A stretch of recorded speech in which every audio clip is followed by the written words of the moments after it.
Si on revient à la fonctionnalité, malheureusement, parce que pour parler de choses plus techniques, ça se passe comment ce parcours et cette aide médicale à la procréation, Docteur Kolanska? À notre disposition en PMA, on a plusieurs types de traitements. On peut proposer juste des inductions d'ovulation, donc ça veut dire qu'on va donner des traitements pour stimuler un follicule qui l'ovule. Et donc dans ce cas-là, ça se termine par des rapports programmés, donc qui est beaucoup moins glamour que des rapports spontanément, mais effectivement, ça peut dans certaines circonstances fonctionner. C'est pas une solution idéale pour les femmes qui ont de l'endométriose, qui ont des rapports sexuels. Clairement, les patientes qui ovulent, qui ont des rapports sexuels régulièrement, cette technique, elle n'apporte rien de plus par rapport à ce qui se passe déjà naturellement.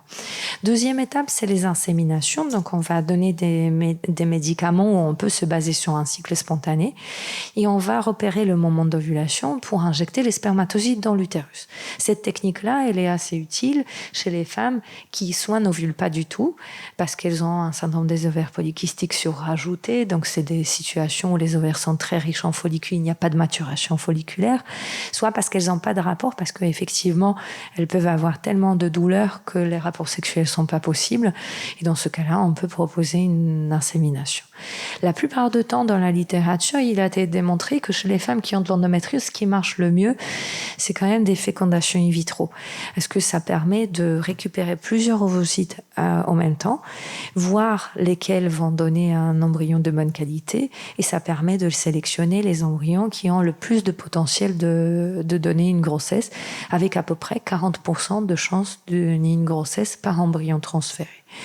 Alors, avant d'arriver à l'embryon, il faut avoir par contre une réserve ovarienne qui permet de mettre en place ces traitements. Parce que si la réserve ovarienne n'est pas suffisamment élevée, dans ce cas-là, on sait qu'on récupérera pas assez d'ovocytes et on peut, dans ces situations-là, proposer d'emblée un don d'ovocytes. Donc, une procédure qui est un tout petit peu lointaine de ce qu'on peut imaginer idéalement. Donc, c'est une banque d'ovocytes dans lesquelles on va attribuer les ovocytes à la femme.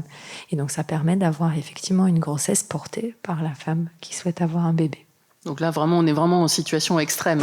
On a épuisé vraiment effectivement toutes les solutions, mais on voit qu'il y a quand même pas mal de solutions qu'on peut mettre en place. Exactement. Et encore une fois, adaptées au cas par cas et aux décisions médicales et aux décisions avec le couple. Tout à fait.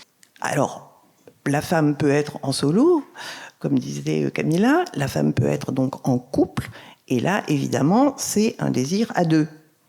Et donc un parcours à deux. Et là, ce que je pourrais dire, que je trouve très important, comme on a bien entendu que c'était un parcours qui pouvait être compliqué, qui pouvait être long. Il y a des déceptions, évidemment, à certains moments. Il faut les supporter, ces déceptions, les accueillir. Et là, évidemment, ce qui se passe dans le couple, c'est très important. C'est un projet à deux, donc tout ce qui peut être amélioré dans le couple et harmonisé dans le couple à deux en étant ensemble pour pouvoir se soutenir mutuellement, tout ça, c'est très, très important. Et ça peut commencer sur des choses qui sont très petites, mais finalement, par exemple, la nature de la communication qu'on a avec son conjoint, ça compte beaucoup. La nature de l'écoute mutuelle, la nature. Alors, ce qui compte aussi, c'est évidemment la sexualité, mais de toute façon, même s'il y a les douleurs et même si ça vient gêner. Les futures grossesses, quand c'est la grossesse naturelle qui est recherchée, c'est important qu'il y ait au moins encore cette question de la tendresse, des manifestations affectives, voire même érotiques, même s'il n'y a pas de pénétration. Et là, donc, il y a quelque chose aussi à faire un peu sauter, entre guillemets, c'est-à-dire quelque chose on peut envisager autrement, d'avoir une sexualité et d'avoir du plaisir à se toucher, même si la pénétration n'est pas là. Et donc là, il y a des choses à créer et à inventer. Alors, c'est un gros travail, mais par expérience professionnelle, dans ce que, à certains moments, donne à vivre une maladie, pour quelqu'un d'individuel, mais aussi pour un couple, c'est aussi des occasions de changer certaines choses, et à certains moments même, ça peut être de transformer des choses en mieux. Alors, ça ne veut pas dire qu'il n'y a que du mieux qui se passe pendant la période de PMA, par exemple, mais en tout cas, ça oblige à voir l'essentiel. Voilà, à voir l'essentiel et à voir un peu ce qui par exemple, unit un couple pendant ce parcours-là, pour qu'au moins, il y en ait au moins, soit les deux sont ensemble et ils se soutiennent mutuellement tout le temps, soit il y en a un de temps en temps qui est dans le creux de vague et c'est l'autre qui soutient, et réciproquement. C'est d'autant plus important ce que vous dites, effectivement, c'est qu'on a tendance du coup à fonctionnaliser et à devenir complètement obsessionnel aussi sur ce désir d'enfant et sur le fait qu'il faut que ça arrive. Et donc on rentre dans un cercle vicieux qui peut être délétère.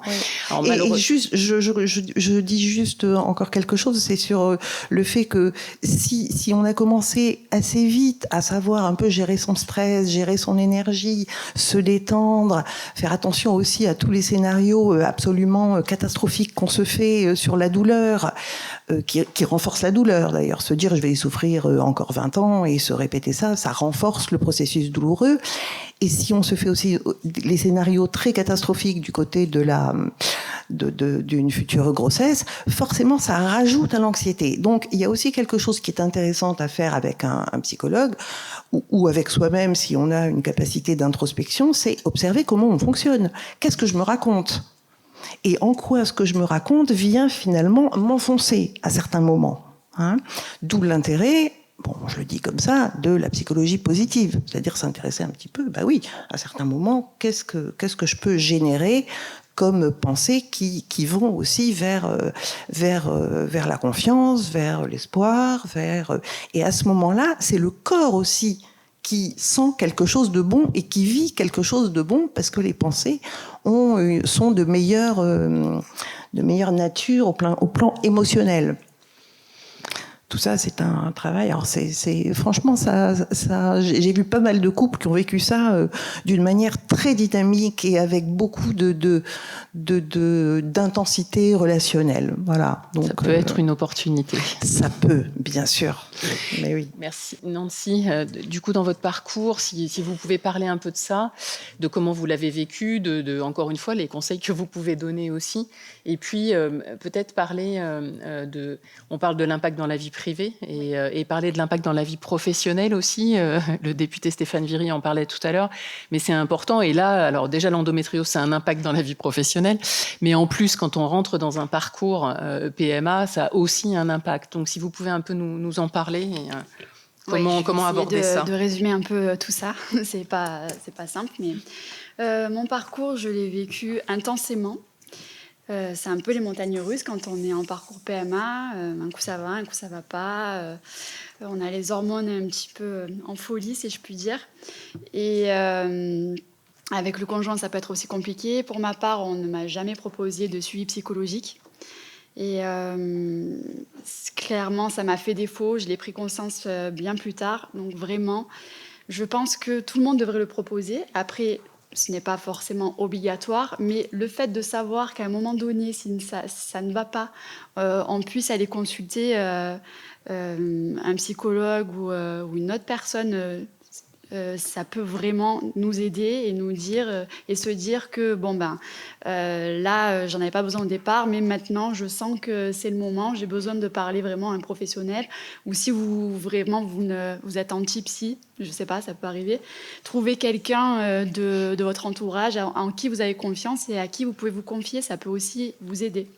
Parce que parfois, dans un couple, il peut y avoir des incompréhensions et c'est pas forcément évident de trouver des solutions juste à deux, mais une personne extérieure peut aussi vous accompagner dans ce sens-là. Ensuite, effectivement, dans la sphère professionnelle, alors il y a deux cas. Il y a soit des personnes qui veulent en parler à ses supérieurs et d'autres non.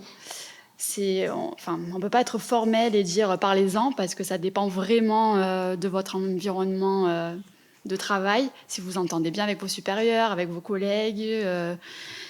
Moi, personnellement, j'ai décidé d'en parler parce que il fallait que, en tant que journaliste, j'avais beaucoup de boulot et il fallait vraiment que je puisse alléger entre guillemets mon temps de travail pour aller faire mes examens.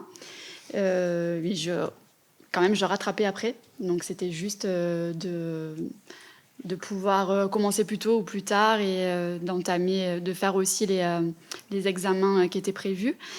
Mais il faut pas oublier que quand on est en PMA, vous avez le droit de vous absenter. C'est vraiment très important de le savoir. Et ça n'aura pas d'impact sur vos heures de travail effectives. Normalement, vous n'avez pas à les rattraper, selon la loi. Hein. Et vous pouvez vous absenter autant que vous le voulez, en tout cas pour faire les examens. Mais il faut, par contre, apporter des preuves certificat médical. Un certificat médical. Et vous pouvez vous absenter le temps du trajet, le temps de l'examen médical, et ensuite revenir au travail. Après, dans les faits, il y a beaucoup d'employeurs qui demandent de rattraper. Donc, faut en parler, mais ça dépend vraiment de l'entente que vous avez avec vraiment vos supérieurs et vos collègues éventuellement, si vous vous sentez proche d'eux et qu'ils ne comprennent pas pourquoi vous vous absentez souvent, etc. Ça dépend de la bienveillance de l'environnement aussi. Tout à fait.